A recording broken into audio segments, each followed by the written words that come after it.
स्वागत है दोस्तों स्टडी फॉर यूपीएससी में। हम लोग आज पढ़ेंगे पॉलिटी का पार्ट 16। ठीक है, और हम लोगों ने समानता का अधिकार खत्म कर लिया था और अभी हम लोग पढ़ेंगे स्वतंत्रता का अधिकार। ठीक है, देखिए तो स्वतंत्रता के अधिकार में आज हम लोग देखेंगे आर्टिकल नंबर 19।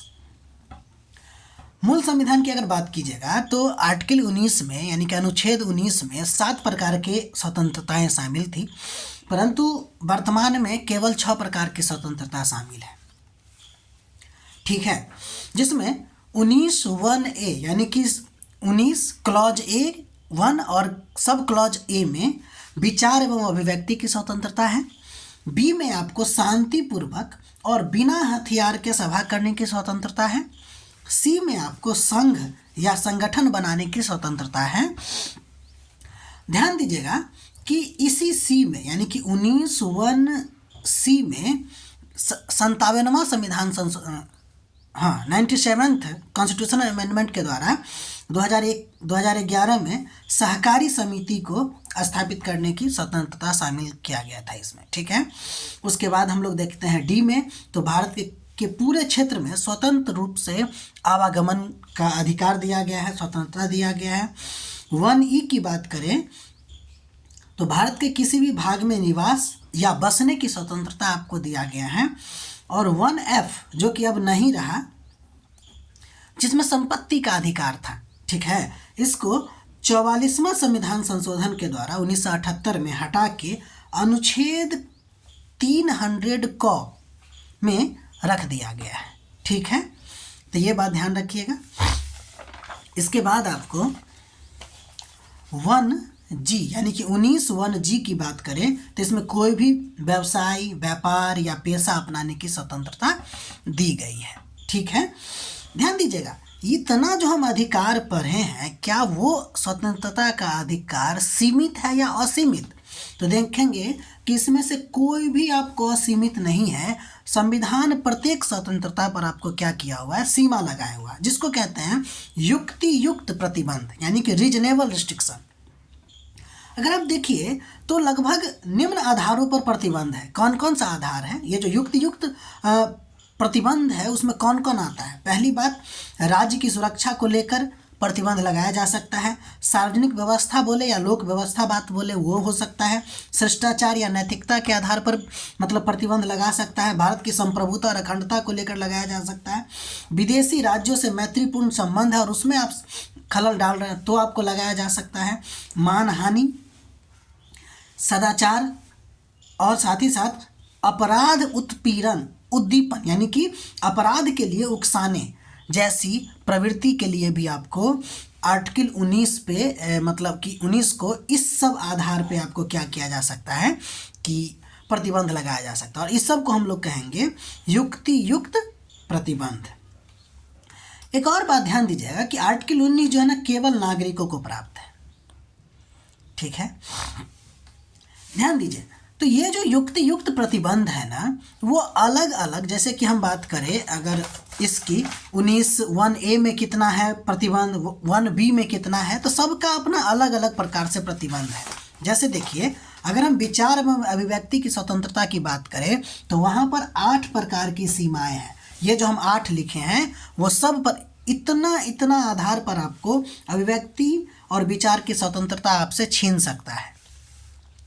लेकिन जब हम सम्मेलन की बात करेंगे, ठीक है ना, सम्मेलन जो आप कीजिएगा उसमें आपको 2 प्रकार की सीमाएं हैं, एक तो नंबर 2 और नंबर 4। नंबर 2 मतलब देखिए, सम्मेलन की स्वतंत्रता पर आपको सार्वजनिक व्यवस्था को लेकर आपको प्रतिबंध लगा सकता है, और नहीं तो भारत की संप्रभुता और अखंडता को लेकर भी क्या किया जा सकता है, प्रतिबंध लगाएगा। अगर हम संगठन बनाने की बात करें तो इस पर 3 प्रकार की स्वतंत्रता है। ठीक है, आप लोग ध्यान दीजिएगा, नंबर 2, नंबर 4 और नंबर 7, ये सब जो है आपको इसके आधार पर संगठन बनाने की स्वतंत्रता पर आपको सीमा लगा सकता है राज्य। अगर आवागमन की बात कीजिएगा और निवास, कहीं भी रहने का या आने जाने का स्वतंत्रता जो है, उस पर आपको दो प्रकार की सीमाएं हैं, दोनों पर दो प्रकार की सीमाएं। एक तो सार्वजनिक हित और दूसरा अनुसूचित जनजाति का हित भी देखते हुए आपको आवागमन, जैसे कि आप मान लीजिए कि अरुणाचल प्रदेश या फिर नागालैंड के तरफ जाते हैं तो उसमें इनर लाइन परमिट जैसे कुछ चीज़ होता है ना, नागरिक होने के बावजूद भी आपको लेना पड़ता है। तो वो क्या है, अनुसूचित जनजाति का हित को लेकर है। आवागमन का तो आपको है ही क्योंकि भारत का आप नागरिक है, लेकिन यहाँ पे युक्त प्रतिबंध है। व्यवसाय की सीमा पर भी, व्यवसाय की स्वतंत्रता पर भी आपको दो प्रकार की सीमाएं हैं। पहला तो ये कि राज्य किसी भी पेशे के लिए तकनीकी अर्हता, यानी कि आप कोई भी मतलब कि पेशा अपना सकते हैं, लेकिन जब आप राज्य के व्यवसाय में जाइएगा कि राज्य के लिए व्यवसाय कर रहे हैं तो वो जैसे नौकरी ही करते हैं तो उसकी अपनी एक सीमा होती है कि नहीं, कि ये क्राइटेरिया है और यही करने वाला व्यक्ति, जैसे कि अगर आप बीपीएससी यूपीएससी का फॉर्म भरते हैं तो इसमें क्या होगा, ग्रेजुएशन मांगता है ना मिनिमम, तो वो हो गया आपको अर्हता।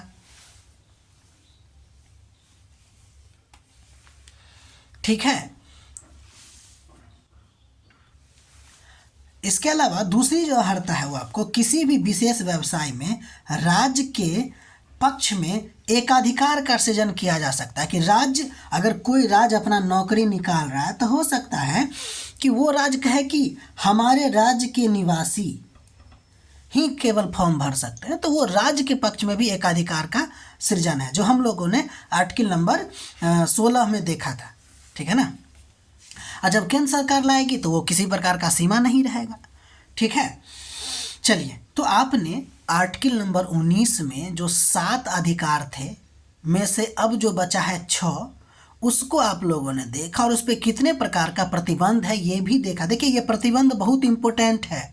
जब सवाल बनाइएगा तो उसमें दिख सकता है कि 19(1) में 1A में कितने प्रकार के प्रतिबंध है, और दे देगा आपको, मतलब कुछ कुछ दे देगा और उसमें आपको छांटना होगा कि इस आधार पे आपको प्रतिबंध किया जा सकता है। ठीक है, अब हम बात करते हैं प्रेस की स्वतंत्रता का मुद्दा। देखिए, अभिव्यक्ति की स्वतंत्रता के अंतर्गत ही आपको प्रेस का स्वतंत्रता निहित है, तो हम कहेंगे प्रेस की स्वतंत्रता किस नंबर आर्टिकल में आता है, तो 19(1)A में। कोई दिक्कत? एक्चुअली क्या है कि आप जानते हैं कि प्रेस हमारे लिए इम्पोर्टेंट क्यों है। तो अभिव्यक्ति की अगर हम बात करते हैं, अभिव्यक्ति की स्वतंत्रता है, तो अभिव्यक्ति अनेकों प्रकार से हो सकता है, जैसे लिखित हो सकता है, मौखिक हो सकता है, सांकेतिक हो सकता है कि नहीं, अनेक प्रकार की अभिव्यक्ति हो सकती है। इन सभी रूपों को आप कब व्यक्त कर सकते हैं प्रभावशाली ढंग से, तब जब हमको प्रेस हमारे पास रहे। ठीक है ना। तो इस अभिव्यक्ति को प्रभावशाली बनाने के लिए हमको प्रेस की आवश्यकता है, और अगर प्रेस की आवश्यकता है तो हमको ये मानना पड़ेगा कि प्रेस भी क्या है, अभिव्यक्ति की स्वतंत्रता के अंतर्गत शामिल होगा। इसलिए इसके लिए ना कोई अलग से अनुच्छेद नहीं है। 19(1)A में अभिव्यक्ति की स्वतंत्रता के अंतर्गत ही प्रेस की स्वतंत्रता को शामिल कर दिया गया है। ठीक है, तो अगर प्रेस की स्वतंत्रता है तो उस पर नियंत्रण होगा कि नहीं होगा। ठीक है, ध्यान दीजिए, विश्व के किसी भी देश में असीमित प्रेस को स्वीकार नहीं किया गया है। तो भारत का संविधान भी क्या असीमित प्रेस को स्वीकार करेगा क्या, तो नहीं करेगा। फलतः चूंकि ये आता ही है आपको अभिव्यक्ति की स्वतंत्रता के अंतर्गत, अतः जो अभिव्यक्ति की स्वतंत्रता है यानी कि 19(1)A में जो 8 प्रकार के सीमाएं हैं वो आपको प्रेस पर लगता है। ठीक है ना। अब देखिए, तो ये हो गया प्रेस की स्वतंत्रता का मुद्दा। अब हम एक और मुद्दा पढ़ते हैं जिसका नाम है घृणा वाक्य यानी कि हेट स्पीच। देखिए, आपको अभिव्यक्ति की आज़ादी दिया गया है, बोलने का अधिकार दिया गया है, लेकिन आप ना किसी के बारे में गलत सलत थोड़ी बोलिएगा। तो वाक अभिव्यक्ति, जिसको हेट स्पीच कहते हैं, ये आपको अभिव्यक्ति की स्वतंत्रता से बाहर है। ठीक है, यानी भारत का संविधान जो है नागरिक को अभिव्यक्ति की स्वतंत्रता देता है, लेकिन हेट स्पीच की स्वतंत्रता नहीं देता है।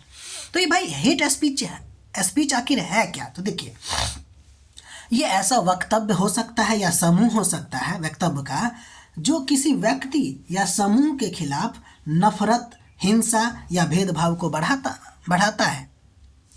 ये जो वाक यानी कि ये जो घृणा वाक है वो ज़्यादातर आपको नस्लीय हो सकता है, जातीय हो सकता है, धर्म के आधार पे हो सकता है, लिंग के आधार पे हो सकता है, या कोई भी आधार पे होगा, वैसा अभिव्यक्ति जो समूहों के बीच में या समुदायों के बीच में घृणा भावना को पैदा करता है, वो आपको घृणा वाक्य कहलाएगा। ठीक, और इसकी क्या है, आपको मनाही है। समझ में आ रही बात? तो देखिए, घृणा वाक्य नहीं फैले इसीलिए प्रेस पर नियंत्रण रखा गया है। ठीक है, लेकिन चूंकि प्रेस को हम लोग लोकतंत्र का चौथा स्तंभ भी मानते हैं। चौथा स्तंभ क्यों मानते हैं? क्योंकि जो परंपरागत स्तंभ है सरकार का, जैसे विधायिका, कार्यपालिका, न्यायपालिका, इससे हट के एक चौथा स्तंभ के रूप में प्रेस को मान्यता दिया गया है। क्यों? क्योंकि ये विधायिका, कार्यपालिका, न्यायपालिका पे तो नियंत्रण रखता ही है, साथ ही साथ जनता के विचारों को सरकार तक और सरकार के विचारों को जनता तक पहुंचाने का भी कोशिश करता है। इसलिए इसको लोकतंत्र का प्राण, लोकतंत्र का चौथा स्तंभ कहा गया है। ठीक है ना? इसलिए प्रेस पर तो राज्य की मतलब क्या है कि नियंत्रण का दिया गया है अधिकार, लेकिन वैसे ही नहीं, रीजनेबल रिस्ट्रिक्शन होना चाहिए, नहीं तो फिर कोई मतलब ही नहीं बनता है। ठीक, देखिए कुछ और बात करते हैं। 19(1)(a) में, यानी वाक् एवं अभिव्यक्ति की स्वतंत्रता में हमारे उच्चतम न्यायालय के द्वारा अलग अलग निर्णयों में बहुत सारी बातें शामिल किया गया। ठीक है, उस बातों को एक साथ हम पढ़ लेते हैं और ये हमारे एग्जाम के लिए बहुत इम्पोर्टेंट होगा। तो देखिए, वाक् एवं अभिव्यक्ति में क्या क्या शामिल है, एक तो उधर देख लिए हैं। अब देखिए, यानी प्रेस की स्वतंत्रता भी आपको वाक् एवं अभिव्यक्ति में शामिल है। और क्या शामिल है? तो देखिए, अपना विचार तो आप रख ही सकते हैं, दूसरों का विचार को भी आपको प्रसारित करने का अधिकार है। प्रेस की स्वतंत्रता हम लोग देख ही लिए हैं। व्यावसायिक विज्ञापन का भी अधिकार आपको है। इसके अलावा टेलीफोन पर बातचीत के टैपिंग के विरुद्ध, यानी कि कोई आपके बातचीत को टैपिंग नहीं कर सकता, इसका भी अधिकार है। प्रसारण का भी अधिकार, यानी कि कोई बात को आप टीवी पे जाके बोल सकते हैं। देखिए, हमको सिर्फ बोलने का अधिकार नहीं है, हमको न बोलने का भी अधिकार है ना? यानी आपको अगर पूछा जाएगा कि वाक् एवं अभिव्यक्ति में मौन का अधिकार भी शामिल है, तो आप कहिएगा यस, मौन का अधिकार भी शामिल है। एक्चुअली ये मुद्दा क्यों सामने आया ये हम आपको आगे एक्चुअली बताते हैं। लेकिन देखिए, हुआ क्या कि राष्ट्रगान को लेकर बहुत ज़्यादा जब चर्चा बन रही थी, तो कुछ व्यक्ति सिनेमा हॉल में खड़े हुए, कुछ व्यक्ति सिनेमा हॉल में नहीं खड़े हुए, तो केस हुआ और केस के दौरान कहा गया कि राष्ट्रगान गाने के लिए हम फोर्स नहीं कर सकते, और उस दौरान उसको मौन रहने का भी अधिकार दिया गया। ठीक है, अब ये हम लोग सोच सकते हैं कि गलत है, सही है, लेकिन न्यायपालिका निर्णय दिया है कि मौन रहने का अधिकार भी आपको क्या है, वाक् एवं अभिव्यक्ति के अधिकार के अंतर्गत है। इसके अलावा सरकारी गतिविधियों के बारे में जानने का अधिकार है आपको।